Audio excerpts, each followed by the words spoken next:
Good morning, students of class 7. Today we will study lesson number 2 of science, that is nutrition in animals. This chapter is covered in two videos. One was sent earlier last week, in which we have covered animal nutrition, steps of nutrition, and ways of taking nutrition. Now, the remaining part is covered in this video. In this video, we will cover the following topics: digestive system of human beings, digestion in grass eating animals, feeding and digestion in amoeba. Digestive system of human beings. The digestive system of human beings, it comprises of digestive tract and associated glands. Digestive system comprises of digestive tract and associated glands. This digestive tract is also known as alimentary canal. The digestive tract has the following organs: buccal cavity, which is also known as oral cavity; esophagus, which is also known as food pipe; stomach, small intestine, large intestine, and anus. Now, we will start with very first organ, which is buccal cavity or the oral cavity. From mouth, the food goes into the buccal cavity or the oral cavity. This buccal cavity contains teeth, tongue, and salivary glands. Teeth. First part is teeth. Teeth break the food into small pieces, chew and grind it. Chewing mixes the small pieces of food with saliva. This process is called mastication. The digestion of food inside the buccal cavity is called mechanical digestion. This is important definition. You must understand this. The digestion of food inside the buccal cavity is called mechanical digestion. जो buccal cavity के अंदर digestion होती है, that means जो हमारे mouth के अंदर digestion होती है, that is called mechanical digestion. These teeth are of four types. You must have studied in your lower classes that teeth are of four types. Let's recall. First is incisors, that are also known as cutting teeth. Second is canines, that are also known as tearing teeth. Premolars, that are also known as grinding teeth. Molars, they are also known as crushing and grinding teeth. Now, teeth in human beings are found in two sets: temporary teeth or permanent teeth. Temporary teeth. Temporary set of teeth grows when the child is in the age group of 6 months to 8 years. This set of teeth is called milk teeth. जब छोटे child होते हैं, जो छोटे बच्चे होते हैं, उनके माउथ में जो टीथ होते हैं, they are called milk teeth, जो एक टाइम आने के बाद they just fall off. Then these teeth are taken place by permanent teeth. The second set of teeth is called permanent teeth. These teeth remain till old age. Permanent teeth cannot be replaced by new natural teeth. These are 32 in number. Now next is tongue. What is tongue? Tongue is a fleshy muscular organ attached at the back to the floor of the buccal cavity. Jeeb. Tongue is also called jeeb. It has several taste buds that can distinguish four types of tastes in food, that is salty, sour, bitter and sweet. Four तरह के test हमें अपने mouth में आते हैं: salty, नमकीन, sour, खट्टा, bitter, Kauda, and sweet is मीठा. Now salivary glands. The main function of salivary glands is to produce saliva. जैसे हम जो हमारे माउथ में वाटर प्रेजेंट होता है, that is called saliva, and it is produced by salivary glands. Saliva contains enzymes, amylase, that convert starch into sugar. This saliva contains enzyme amylase that converts starch into sugar. Now, after this, we will start with esophagus. Esophagus is also known as food pipe. Esophagus spelling starts with O, but we have to pronounce it esophagus as O is silent. The chewed food is pushed into a long and narrow muscular tube called food pipe. After buccal cavity, there is a long narrow muscular tube which is called food pipe. Peristalsis. What is peristalsis? The pushing down of food by the walls of esophagus in a wave-like manner is called peristalsis. जब जो food होता है वो नीचे की तरफ push होता है, दैट मीन्स हमारे माउथ से नीचे जाता है, then it is pushed into the food pipe, and the pushing down of food by the walls of esophagus in wave-like manner, that process is called peristalsis. Next is stomach. From esophagus, the food goes into the stomach. Stomach, what is stomach now? It is a thick-walled bag. It is the widest part of the alimentary canal. It receives food from the food pipe at one end and opens into the small intestine at the other end. This stomach secretes mucus, HCl acid, and digestive juices. Mucus protects the lining of the stomach from being digested by the acid. HCl acid kills bacteria. Digestive juices break down proteins to peptones. Now, in this stomach, there is present mucus, HCl acid, and digestive juices. The mucus protects the inner lining of stomach from the action of enzymes and acids. HCl, that is hydrochloric acid, kills many harmful bacteria that enters the food. It provides an acidic medium in the stomach and helps the digestive juices to act. Next is small intestine, that we will study in this chapter is small intestine. Small intestine, it is the longest part of alimentary canal. It receives secretions from two glands, liver and pancreas. Its walls also secrete intestinal juices. The juice that is secreted by the walls of small intestine is known as intestinal juices. Liver. Liver is the reddish brown gland situated in the upper part of the abdomen. It is the largest gland in the body. It secretes bile juice that is stored in the gallbladder. Pancreas. Pancreas is also a gland which is present under the stomach. It secretes pancreatic juices that acts on the carbohydrates, fats and proteins. The process of absorption occur in the small intestine through villi. Now what is this villi? Villi is the finger-like outgrowth. It is present in small intestine.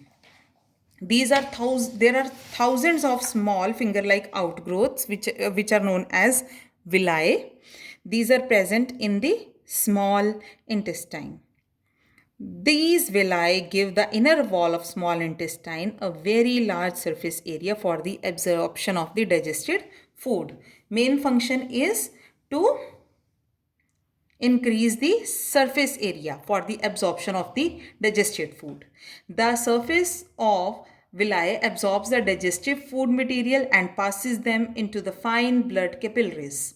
The absorbed food is carried to all the cells of the body by blood, and this food is utilized by the cells to release energy. Now, after doing this, we will start with large intestine. Large intestine. The undigested and unabsorbed food passes from small intestine to the large intestine. This large intestine is wider and shorter than the small intestine. It is about 1.5 meter in the length. Large intestine has two parts, colon and rectum. It has two parts, colon and rectum. Colon is upper part and rectum is lower part. Colon absorbs water and some salts from the undigested food. Due to this, the undigested food becomes dry and almost semi-solid. This food is known as feces. This undigested food is known as feces and it is stored in the rectum. The remaining waste passes into the rectum and then removed through the anus. This process is called egestion. Are you clear with this, students? Now, I would like to explain this whole digestive system to you from a book. This is Cordova, and in this, human digestive system is present. Look at this diagram. This is human digestive system.